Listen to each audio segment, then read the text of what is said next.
नमस्कार, आप सभी को नए साल की बहुत बधाई। मैं हूं शिवम। सुप्रीम कोर्ट की तरफ हम बड़ी आशा की नज़र से देखते हैं और खासकर सीजेआई डीवाई चंद्रचूड़ की तरफ तो और ज़्यादा।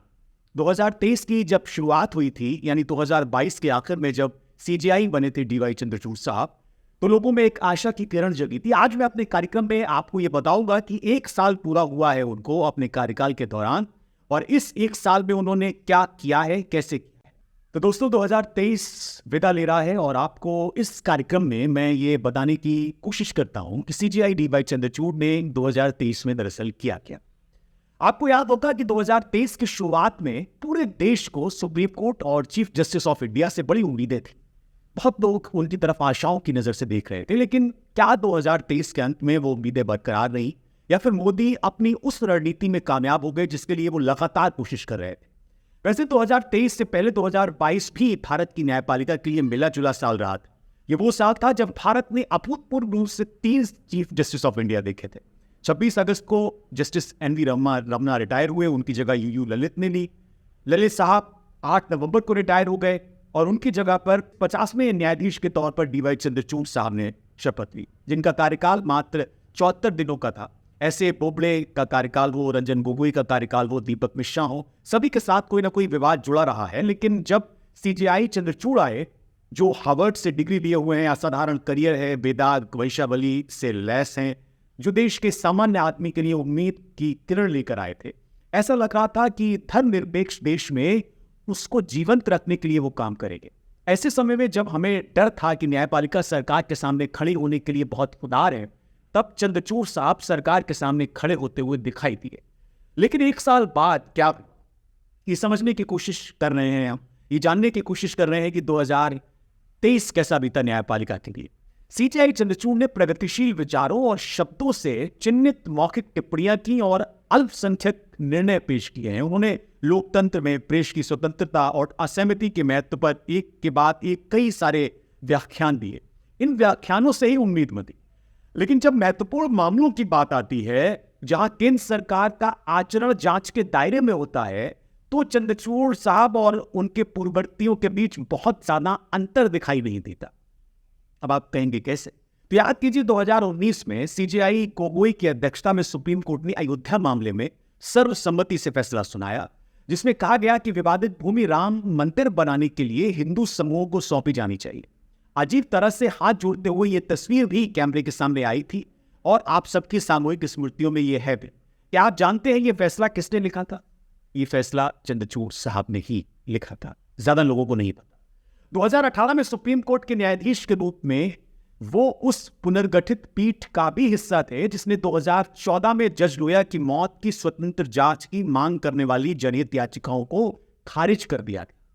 ये बात याद रखने योग्य बात है कि जज लोया मामले 4 वरिष्ठ न्यायाधीशों के लिए निर्णय का निर्णायक बिंदु था। इन सब घटनाओं के बावजूद भी 2023 तक हम चंद्रचूड़ साहब की तरफ आशा भरी नजरों से देख रहे।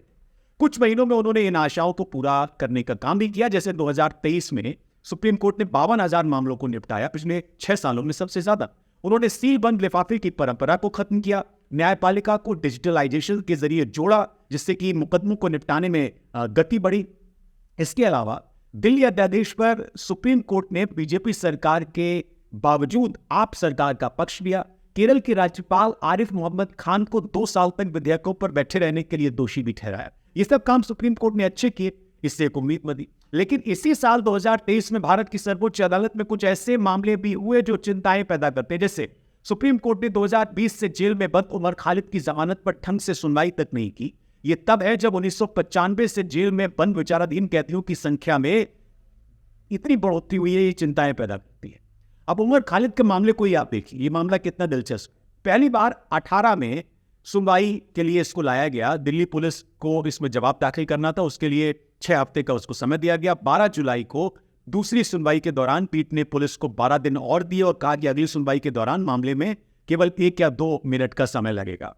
सीजेआई की अदालत ने 24 जुलाई, 9 अगस्त, 17 अगस्त, 17 अगस्त, 18 अगस्त, 5 सितंबर, 12 सितंबर, 12 अक्टूबर, 1 नवंबर और 29 नवंबर को इस मामले में सुनवाइयां स्थगित की। फिर इसे 10 जनवरी 2024 तक के लिए स्थगित कर दिया गया।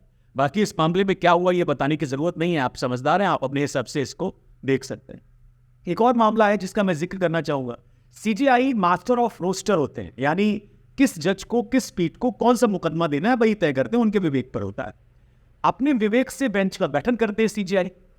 लेकिन इस महीने की शुरुआत में सुप्रीम कोर्ट के नियमों का उल्लंघन करते हुए कम से कम 8 मामले न्यायमूर्ति बेला एम त्रिवेदी के पास भेजे गए, जिसके मामले में उस वरिष्ठ न्यायाधीश द्वारा रखा जाना आवश्यक है जिसके समक्ष मामला पहली बार सूचीबद्ध किया जा गया हो। इसी तरह के मामले की सुनवाई करने वाले न्यायाधीश के समक्ष सूचीबद्ध किया गया था यह मामला।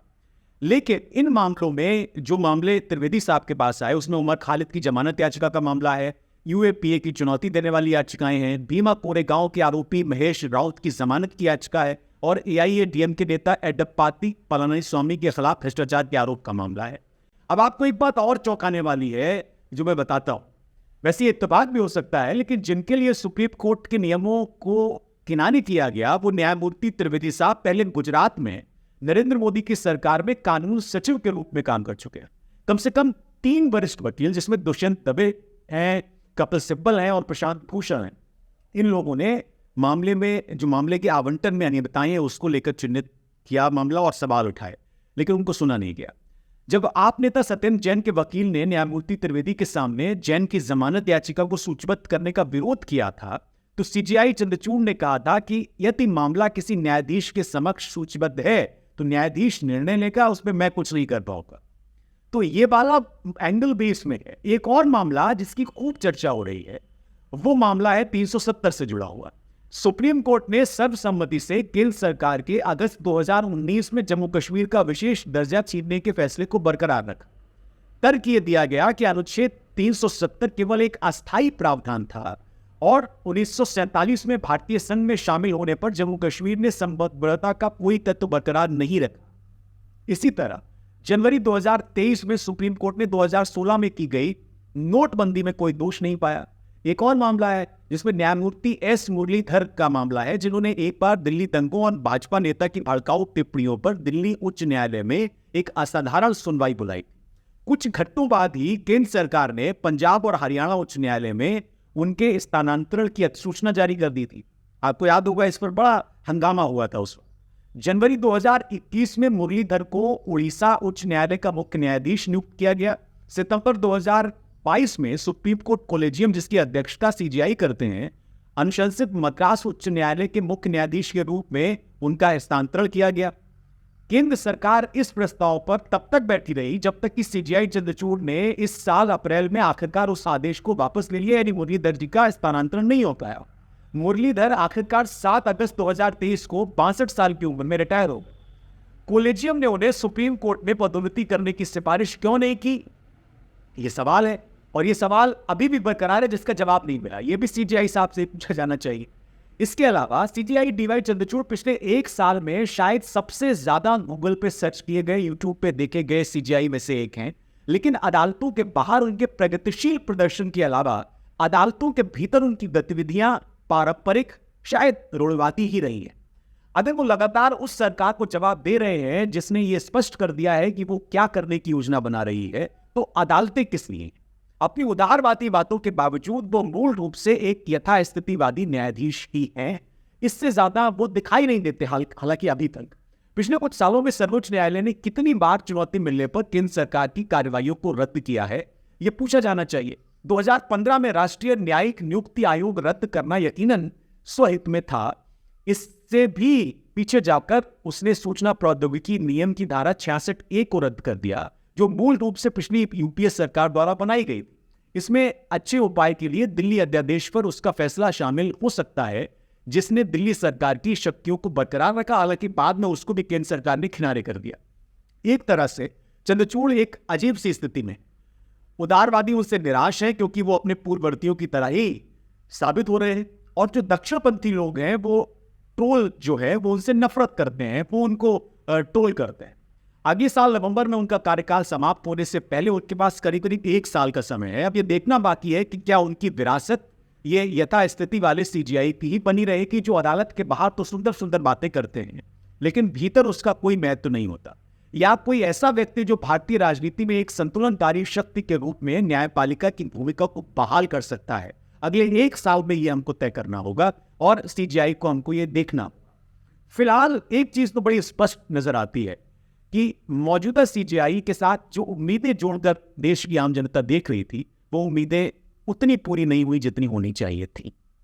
आप सभी का बहुत शुक्रिया, आपने ये कार्यक्रम देखा। आपको कार्यक्रम कैसा लगा और आप क्या सीजेआई के बारे में सोच रहे हैं, कमेंट करके जरूर बताइए। मुझे इजाजत दीजिए, देखते रहिए द ब्लड इंडिया। बहुत शुक्रिया।